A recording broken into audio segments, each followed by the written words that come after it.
નમસ્કાર મિત્રો, નીટમના લાઈફ સાયકલમાં એટલે કે નીટમના જીવનચક્ર પાર્ટ 2માં તમારું ફરીથી સ્વાગત છે. પાર્ટ 1 તમે આખો જોયો હશે એવું હું માનું છું અને તેમાં ખાસ આપણે બાહ્યાકાર વિદ્યા, પ્રકાંડની રચના, પર્ણની રચના, પ્રકાંડ અને પર્ણની આંતરિક રચના વગેરે જેવા ટોપિક્સ વિશે ખાસ ચર્ચા કરી હતી અને સમજ્યા હતા. પાર્ટ 2 પણ એટલો જ અગત્યનો છે કારણ કે પાર્ટ 2માં આપણે નીટમના શંકુઓ, એમાં પણ નર શંકુ અને માદા શંકુ ઉપરાંત જન્યુજનક અવસ્થા અને લાઈફ સાયકલના બીજા પોઈન્ટ્સ છે એ સ્ટડી કરવાના છીએ મિત્રો. તો આખો વિડીયો લાસ્ટ સુધી ખાસ જોજો અને આખું નીટમ તમે સમજજો. તો શરૂ કરીએ નીટમનું જીવનચક્ર પાર્ટ 2.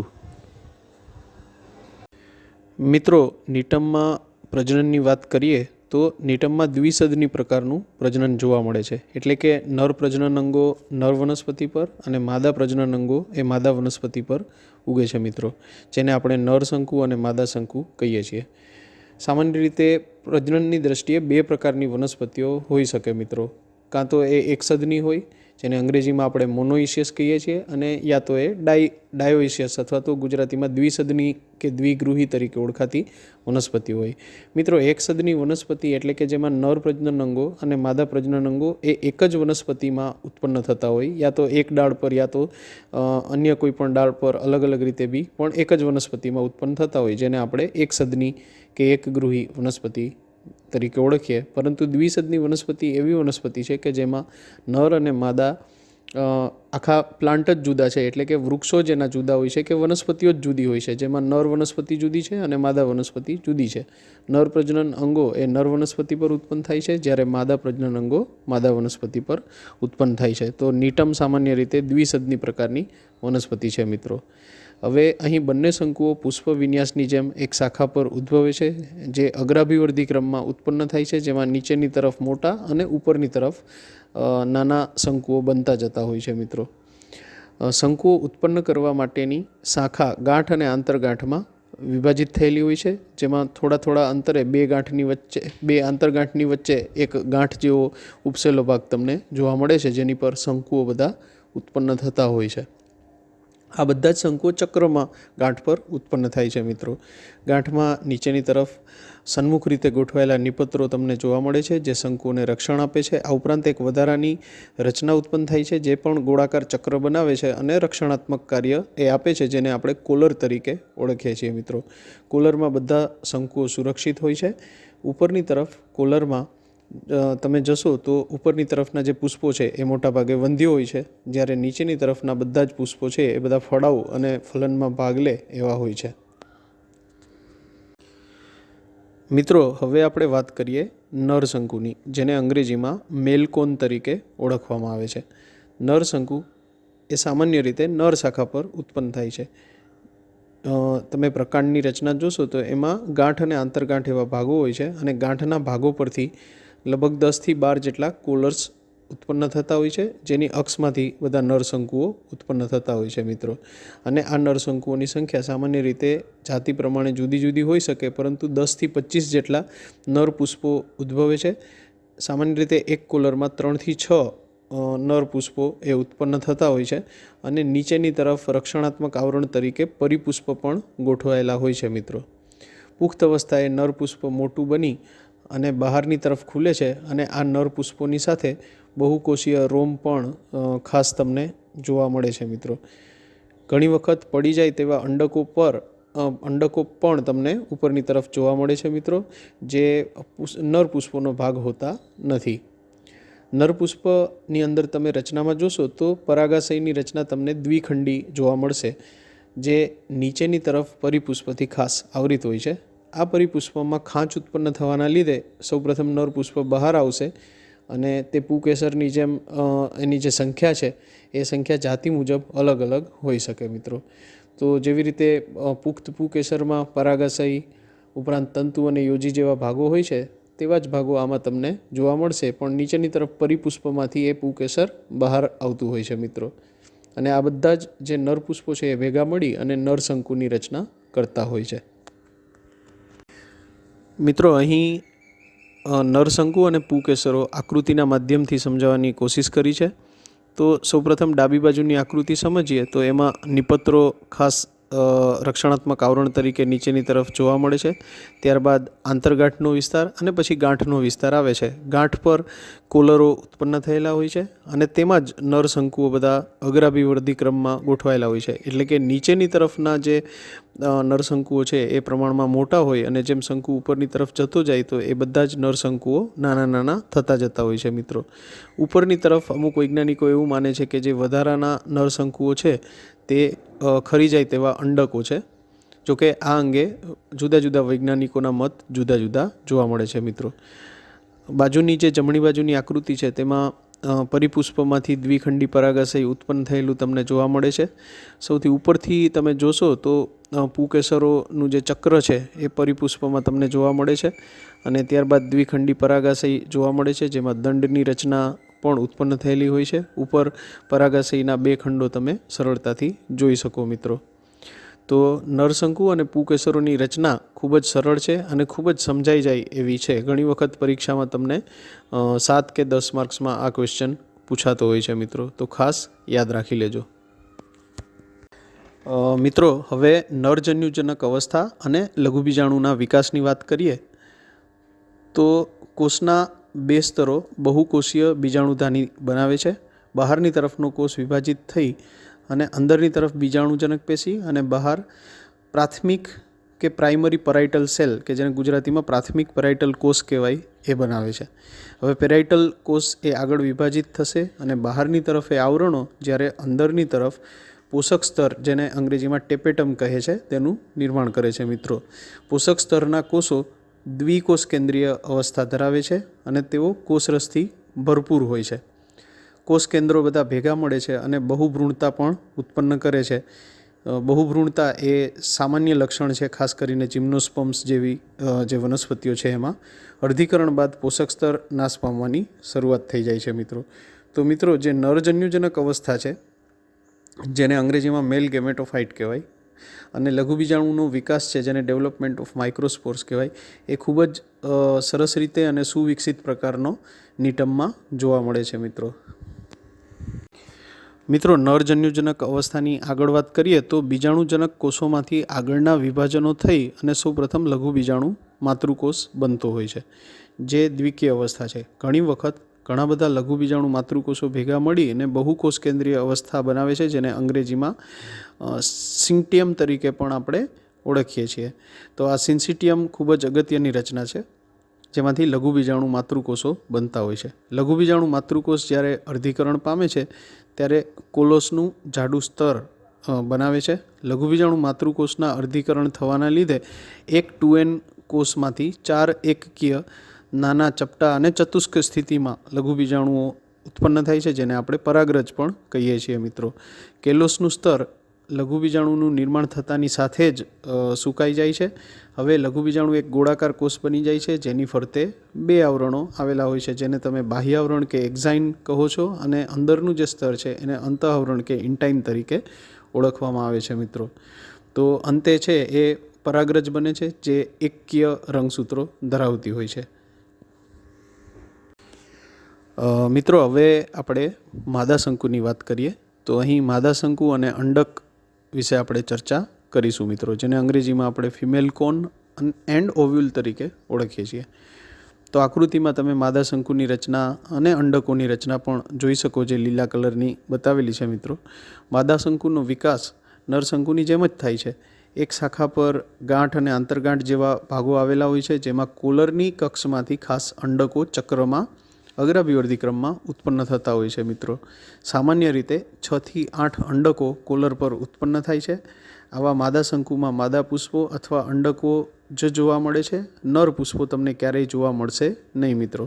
ઉપરના 2 થી 3 ચક્રોમાં કોલરોમાં અંડકો ખૂબ જ અવિકસિત કે નહિવત પ્રમાણમાં વિકસિત થયેલા જોવા મળે છે મિત્રો. તો નીચેના જે છે એ ખૂબ જ વિકસિત અને ફર્ટાઇલ તમે કહી શકો, જ્યારે ઉપરના થોડા અવિકસિત પ્રમાણમાં તમને જોવા મળશે. મિત્રો અહીં નિટમમાં માદાશંકુ, અંડક અને ઉત્પન્ન થઈ ગયેલા બીજની રચના તમને બતાવેલી છે. તો તમે એ આકૃતિમાં અંડકો અગ્રાભિવૃદ્ધિ ક્રમમાં ઉત્પન્ન થયેલા જોઈ શકશો, જે ગાંઠ પર એક કોલર ઉત્પન્ન થાય છે અને તેની કક્ષમાંથી બધા જ અંડકો ઉત્પન્ન થાય છે. ઉપરના અંડકો અવિકસિત અવસ્થામાં જોવા મળતા હોય છે. ફલન બાદ બીજ બને છે અને આ બીજ ખૂબ જ મોટી સાઇઝના તમને જોવા મળે છે મિત્રો. તો બી આકૃતિમાં તમે નિપત્ર જોઈ શકશો. એ નિપત્રની જે અંદરથી તમને ગાંઠ અને આંતરગાંઠ ધરાવતું જે ડાળી છે એમાં ચક્રાકાર ક્રમમાં ગોઠવાયેલા તમને સરસ મજાના અંડકો અને બીજ જોવા મળે છે. ઉપરની તરફ અમુક અંડકો પડી જતા હોય છે કે જે ફલનમાં ભાગ નથી લેતા અને અમુક વૈજ્ઞાનિકોના મત મુજબ એ ખરી જાય છે. તો આ એક અગત્યનો ક્વેશ્ચન છે. ઘણી વખત નીટમના શંકુઓ એમાં નર અને માદા શંકુ અલગ અલગ પણ પૂછાય છે અને જોડે પણ પૂછાતા હોય છે મિત્રો. મિત્રો હવે આપણે વાત કરીએ મહાબીજાણુધાની અને બીજ વિશે. મહાબીજાણુધાની કે જે આવૃત હોય છે તેને આપણે અંડક તરીકે ઓળખીએ છીએ. નીટમ ઉલામાં ખાસ આ જે અંડક છે એ સેસાઇલ કે બેઠેલું હોય છે. અંડકો સામાન્ય રીતે ઉર્ધ્વ એક કરતાં વધુ કોષીય ભ્રૂણપોષ કોષ કેન્દ્રો ધરાવતા અને 3 સ્તરોથી એ આવૃત હોય છે, જેમને આપણે બાહ્ય સ્તર, મધ્ય સ્તર અને અંતઃ સ્તર કે બાહ્ય આવરણ, મધ્ય આવરણ અને અંતઃ આવરણ તરીકે ઓળખીએ છીએ મિત્રો. અંદરનું આવરણ ઉપર સુધી જતું હોય છે અને પરિપુષ્પમાં અંદર સુધી પરાગવાહિનીની ખાસ એ રચના બનાવે છે. અંડતલ સિવાયના ભાગથી અંદરનું આવરણ પ્રદેહથી અલગ થયેલું જોવા મળે છે મિત્રો. અહીં 2 વાહિપુલો સક્રિય બનીને બહારના અને અંદરના આવરણ સુધી વાહક કે વાહિનીનો પુરવઠો પૂરો પાડે છે. દરેક કોલરમાં 10 થી 14 જેટલા માદા પુષ્પો ગોઠવાયેલા હોય છે, જે મહાબીજાણુધાનીની ખાસ રચના કરતા હોય છે મિત્રો. મિત્રો અહીં આપણે નીટમના અંડકનો ઊભો છેદ આકૃતિ દ્વારા સમજી શકીએ એવો છે. અંગ્રેજીમાં એને લોન્જિટ્યુડનલ સેક્શન પણ કહેવાય. તો તમે એક તો જોઈ શકશો કે એનું અંડક છે એ ઉર્ધ્વમુખી છે, જેને અંગ્રેજીમાં ઓર્થોટ્રોપસ ટાઈપ ઓફ ઓવ્યુલ તરીકે આપણે ઓળખીએ છીએ. ઉપરની તરફ તમને અંડછિદ્ર કે માઇક્રોપાઇલની રચના જોવા મળશે. આ ઉપરાંત અંડછિદ્ર નલિકા જે વચ્ચે ઉત્પન્ન થયેલી છે. હવે અંડકના 3 આવરણો, જેને આપણે બાહ્ય આવરણ, મધ્ય આવરણ અને અંતઃ આવરણ એ કહીએ છીએ, એવા ભાગો પણ તમને અહીં જોવા મળશે. મિત્રો વચ્ચેના ભાગમાં પરાગનલિકાનું નિર્માણ થયેલું છે. આ ઉપરાંત એની ફરતે એક જે પોષણ આપતી પેશી છે, જેને આપણે પ્રદેહ કહીએ છીએ, તેનું પણ નિર્માણ થયેલું તમને જોવા મળશે મિત્રો. પ્રદેહને આપણે અંગ્રેજીમાં ન્યુસેલસના નામથી પણ ઓળખીએ છીએ. વચ્ચેનો જે ભાગ છે એને માદા જન્યુજનકનો મુક્ત કોષકેન્દ્રીય ભાગ તરીકે આપણે ઓળખીએ છીએ. અહીં કોષકેન્દ્રો બધા મુક્ત અવસ્થામાં હોય છે, જે એક નીટમની આગવી વિશેષતા છે મિત્રો. તો અહીં સેલ્યુલર પાર્ટ પણ નીચેની તરફ બતાવેલો છે, જે cellular part of female gametophyte તરીકે ઓળખાય છે. તો અહીં જે બહુભ્રૂણતાની ઘટના સામાન્ય રીતે જોવા મળે છે, તેના કારણે આ બધી વિશેષતાઓ પોતાની રીતે અલગ અલગ રીતે અંડકની અંદર તમને જોવા મળશે મિત્રો. તો આ નીટમના અંડકનો ઊભો છેદ અહીં દર્શાવેલો છે, જે ઘણી વખત પરીક્ષામાં પૂછાતો હોય છે મિત્રો. તો આ બધા ભાગો ખાસ તમે યાદ રાખજો. મિત્રો આપણે વાત કરીએ નીટમમાં મહાબીજાણુની. તો પ્રદેહ ખૂબ જ મોટું અને મહત્ત્વનું હોય છે, જ્યારે અધિસ્તર વિભાજિત હોય છે અને તેમાંથી પ્રદેહની પેશી નિર્માણ પામે છે મિત્રો.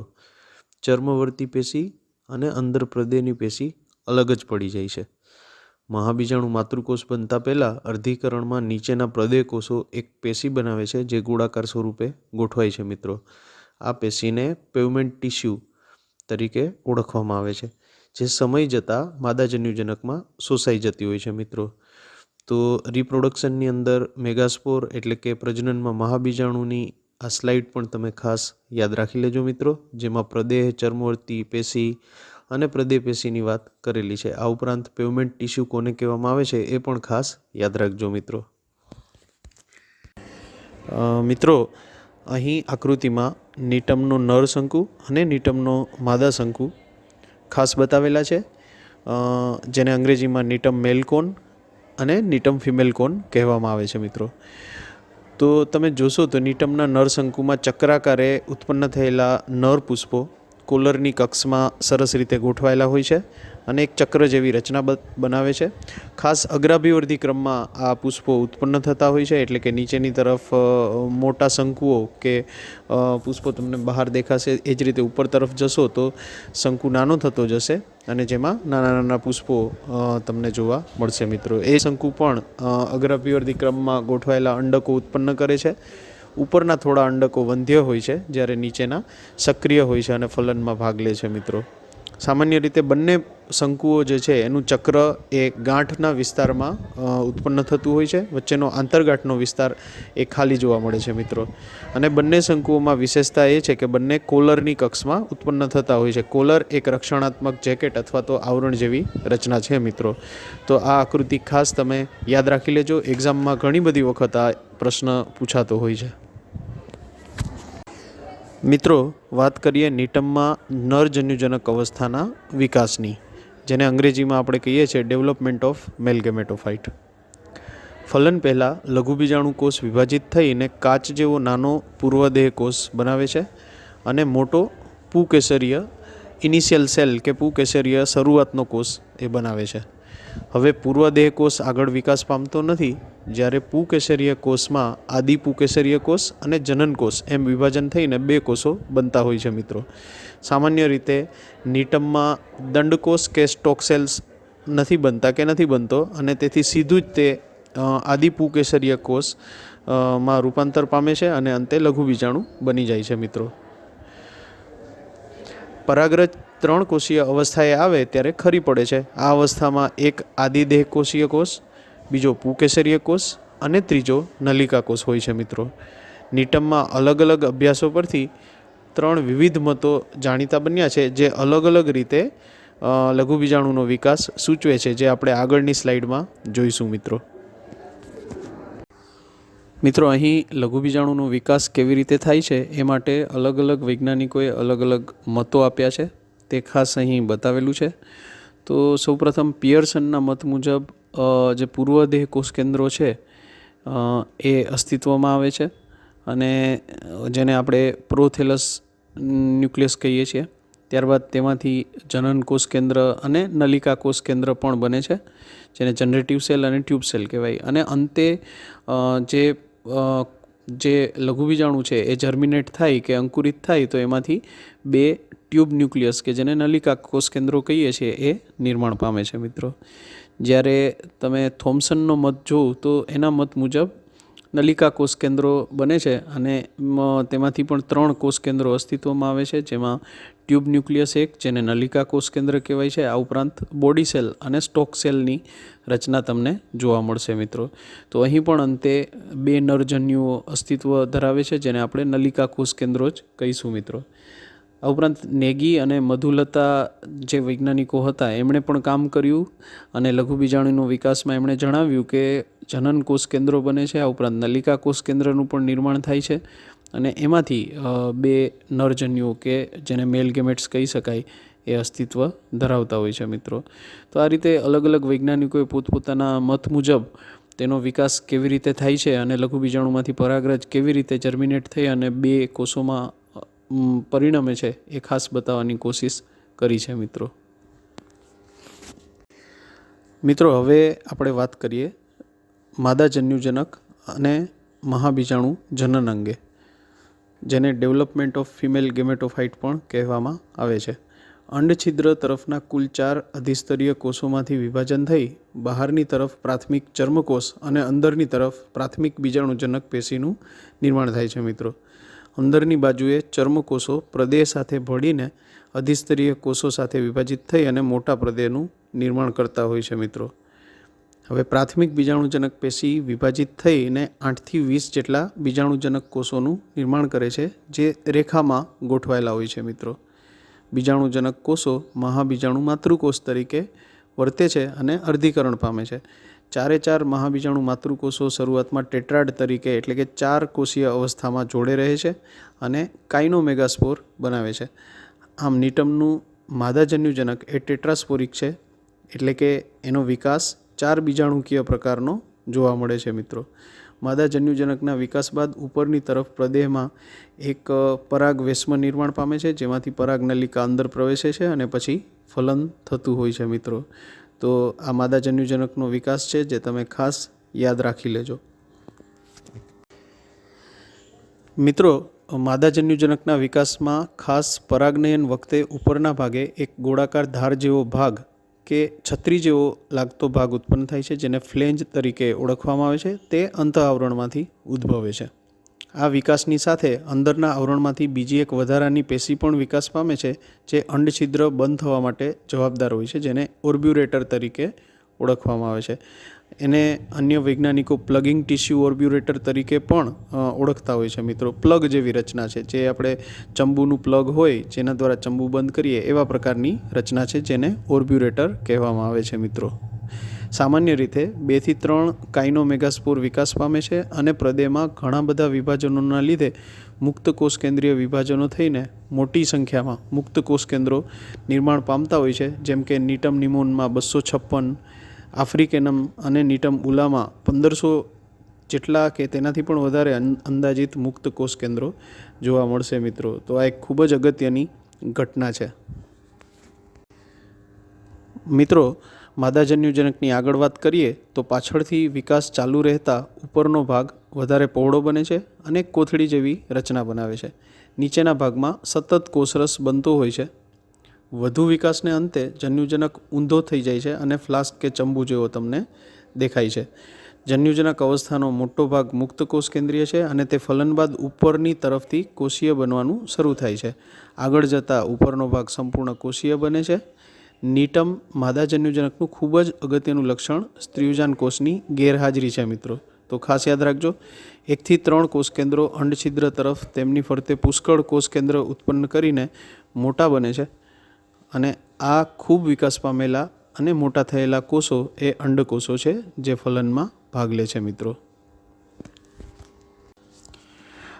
મિત્રો, અહીં માદા જન્યુજનકનો વિકાસ નિટમ ઉલા જાતિમાં બતાવવાની કોશિશ કરી છે. તો આકૃતિ પરથી તમને સમજાઈ જાય એવું સરળ અહીં ગુજરાતીમાં જ બતાવેલું છે મિત્રો. કોષ કેન્દ્રીય અવસ્થા વખતે મુક્ત કોષ કેન્દ્રો તમને માદા જન્યુજનકમાં જોવા મળશે, જેમાં માદા જન્યુજનકનું આવરણ પણ એ સમયે અસ્તિત્વ ધરાવતું હોય છે. ત્યારબાદ તમે અંડકોષ અવસ્થા જોશો તો એ બીજા નંબરની અવસ્થા છે કે જે કોષ કેન્દ્રીય અવસ્થા બાદ અંડકોષીય અવસ્થા આવે છે, જેમાં રસધાનીની રચના તમે જોઈ શકો. ઉપરાંત પરાગનલિકામાં 2 નરજન્યુઓ, જેને નલિકા કોષ અને નરજન્યુ કહે છે, એ પણ અંદર દાખલ થવાની શરૂઆત થતી હોય છે. આ ઉપરાંત અંડકોષ પણ એમાં ખાસ આવેલું છે, જે અંડકોષ અવસ્થાનું એક મુખ્ય એવું કહી શકાય કે ઘટક છે. ત્યારબાદ ફલન થાય છે અને ફલન વખતે અંડકોષ છે એ તમને ઉપરની તરફ ત્યાં જોવા મળે છે. માદા જન્યુજનકનું આવરણ પણ તમે જોઈ શકો અને ચંબુ જેવી રચના નિર્માણ પામે છે. નીચે ભ્રૂણપોષની બનેલી જે ભ્રૂણપોષની પેશી છે, ભ્રૂણપોષી અવસ્થા, એ ત્રીજો સ્ટેજ છે. ફલનની જસ્ટ પહેલાં આવી 3 અવસ્થાઓ ખાસ મિત્રો જોવા મળે છે, જેને તમે કોષ કેન્દ્રીય અવસ્થા કહી શકો, જેમાં મુક્ત કોષ કેન્દ્રો આવેલા હોય. બીજી અવસ્થા અંડકોષીય અવસ્થા, જેમાં અંડકોષ તમે જોઈ શકો. અને ત્રીજી અવસ્થા જે છે એ ભ્રૂણપોષની રચના કે ભ્રૂણપોષીય પેશીની અવસ્થા તમને જોવા મળે છે મિત્રો. તો નિટમ ઉલા જાતિમાં આ પ્રકારનું ખાસ કાર્ય થયેલું છે, જે વિકાસ અહીં બતાવેલો છે મિત્રો. અહીં ઝિંકો, સાયકસ, એફિડ્રાની અંદર તમે જોશો તો એમાં માદા જન્યુજનક તમને આ પ્રકારનું ગોળાકાર જોવા મળશે. પરંતુ નિટમનું માદા જન્યુજનક છે એ તમને ઘણા બધા મુક્ત કોષ કેન્દ્રીય અવસ્થાઓવાળું છે એ જોવા મળશે, જે બી આકૃતિમાં તમને બતાવેલું છે. એમાં ઝિંકો, સાયકસ અને એફિડ્રાનું સિમ્પલ માદા જન્યુજનક બતાવેલું છે. અને તમે આવૃત બીજધારીની અગર વાત કરો તો એમાં 8 કોષીય અવસ્થાવાળું માદા જન્યુજનક કે ભ્રૂણપુટ તમને જોવા મળે, જેમાં ઉપરની તરફ પ્રતિધ્રુવીય કોષો જે 3 હોય, વચ્ચે મુક્ત કોષ કેન્દ્રીય સ્ટેજ જે 2નું હોય, જે 2 કોષો વચ્ચે હોય, અને નીચે સહાયક કોષો અને એક અંડકોષ, આમ થઈને કુલ 8 કોષોનું બનેલું માદા જન્યુજનક જોવા મળે. તો અહીં વેરિએશન ઇન ફિમેલ ગેમેટોફાઇટ્સ છે, એટલે કે માદા જન્યુજનકમાં વિવિધતા એ બતાવવાની કોશિશ કરી છે મિત્રો. પરાગનયનની વાત કરીએ તો સામાન્ય રીતે પવન દ્વારા જ પરાગનયન થતું હોય છે. પરાગરજ 3 કોષીય અવસ્થાએ મુક્ત બને છે, જે પ્રવાહી સ્વરૂપમાં તેના શર્કરાના કારણે કીડીઓ દ્વારા લઈ જવામાં આવે છે. આ પ્રવાહીય ટીપાઓ પરાગનયનમાં ખૂબ અગત્યનો ભાગ ભજવતા હોય છે. તો પવન અને આ રીતે કીડીઓ પણ એમાં ભાગ ભજવતી તમને જોવા મળશે મિત્રો. માદાજન્યુજનક પર પરાગ પવન દ્વારા પડે ત્યારે તે અંકુરિત થઈ અને સૌપ્રથમ પરાગનલિકા બનાવે છે, જે માદાજન્યુજનકની પ્રદેહની પેશીમાં અંદર દાખલ થાય છે. વેસિલ નામનો જે વૈજ્ઞાનિક હતો 1959માં એણે કામ કર્યું અને એના મત મુજબ ફલન પહેલાં પરાગનલિકામાંથી 2 નરજન્યુઓ ઉત્પન્ન થાય છે અને બંને કાર્યરત રહે છે, જે આગળ જઈ અને 2 અંડકોષોને ફલિત કરે છે મિત્રો. અહીં નરજન્યુ કે પરાગ અચલિત હોય છે અને મૂવમેન્ટ કરતા હોતા નથી. નીટમ ઉલામાં ઘટ કોષરસની વચ્ચે પરાગરજ ફૂટે છે અને 2 કોષ કેન્દ્રો મુક્ત થાય છે. બંને કોષો ફલન પામે છે. ત્યારબાદ યુગ્મનજનું નિર્માણ થતું હોય છે મિત્રો. એ યુગ્મનજ એ દ્વિકીય અવસ્થા છે અને બીજાણુજનક અવસ્થાનો પ્રથમ કોષ આપણે યુગ્મનજ તરીકે ગણતા હોઈએ છીએ મિત્રો. સ્વામીના મત મુજબ આ યુગ્મનજ ઘટ કોષરસથી ભરેલી અને દ્વિકીય હોય છે, જે ગોળાકાર અવસ્થાને તમે સરળતાથી ઓળખી શકો મિત્રો. મિત્રો અહીં નીટમ નિમોન જાતિમાં બીજાંકુરણ સમજાવવાની કોશિશ કરી છે. ખાસ મધુબાલા અને તેમના સાથીદારોએ આ રચનાનો અભ્યાસ કર્યો હતો. સૌપ્રથમ જે બીજ હોય છે એમાંથી મૂળાગ્રનું નિર્માણ થાય છે, ઉપરની તરફ અધ્રાક્ષ કે હાઇપોકોટાઇલનું પણ નિર્માણ થાય છે. ત્યારબાદ જે ફીડર છે કે જેમાંથી ખોરાક મેળવે છે આ અવસ્થા, એનું નિર્માણ થતું જોવા મળે છે. આ ઉપરાંત એન્ડોસ્પર્મ કે ભ્રૂણપોષ પેશી પણ નિર્માણ પામે છે. ધીરે ધીરે વિકાસ પામે છે. બીજપત્રોનું નિર્માણ થાય છે અને ત્યારબાદ બીજપત્રો એક્સપાન્ડ થઈ જાય છે અને વિકાસ પામે છે. તો જે તમે છેલ્લે જે જમણી બાજુ આકૃતિ જોવો છો તેમાં મૂળનું ડેવલપમેન્ટ થયેલું છે, સાથે સાથે બીજપત્રો પણ તમને જોવા મળે છે મિત્રો. તો નીટમ નિમોન છે એનું જર્મિનેશન અહીં બતાવેલું છે મિત્રો. મોટાભાગની જાતિઓમાં આ જ રીતે જર્મિનેશન થતું હોય છે. મિત્રો આ સ્લાઇડમાં તમને નીટમનું જીવનચક્ર બતાવેલું છે અને નીટમના જીવનચક્રમાં અન્ય અનાવૃત બીજધારીઓની જેમ એકાંતર જનન જોવા મળે છે, જેમાં જન્યુજનક અને બીજાણુજનક અવસ્થા એકબીજાના એકાંતરે આવે છે મિત્રો. અહીં બીજાણુજનક અવસ્થાથી આપણે શરૂઆત કરીએ તો એમાં નરશંકુ અને માદાશંકુ 2 અલગ અલગ વનસ્પતિ પર ઉત્પન્ન થાય છે. નરશંકુ પર નર પુષ્પો ઉત્પન્ન થાય છે. તે જ રીતે માદાશંકુ પર અંડક ઉત્પન્ન થાય છે. હવે નરપુષ્પ છે એમાંથી લઘુ બીજાણુ માતૃકોષ બને છે. તે જ રીતે અંડકમાં અંડકોષ કે મહાબીજાણુ માતૃકોષ શરૂઆતમાં બનતા હોય છે અને પછી તેમાંથી અંડકોષનું નિર્માણ થતું હોય છે મિત્રો. લઘુ બીજાણુ માતૃકોષ નરજન્યુજનક અવસ્થા ઉત્પન્ન કરે છે. તે જ રીતે મહાબીજાણુ માતૃકોષ એ માદાજન્યુજનક અવસ્થા ઉત્પન્ન કરે છે અને પછી નરજન્યુ અને માદાજન્યુ કે અંડકોષ વચ્ચે ફલન થાય છે અને ફલન બાદ યુગ્મનજનું નિર્માણ થતું હોય છે મિત્રો. અને એ યુગ્મનજમાંથી ઘણા બધા ભ્રૂણ અસ્તિત્વમાં આવે છે, કારણ કે અહીં બહુભ્રૂણતા એ ખૂબ સામાન્ય ઘટના છે. ભ્રૂણને પોષણ આપતી પેશી ભ્રૂણપોષનું પણ નિર્માણ થાય છે મિત્રો.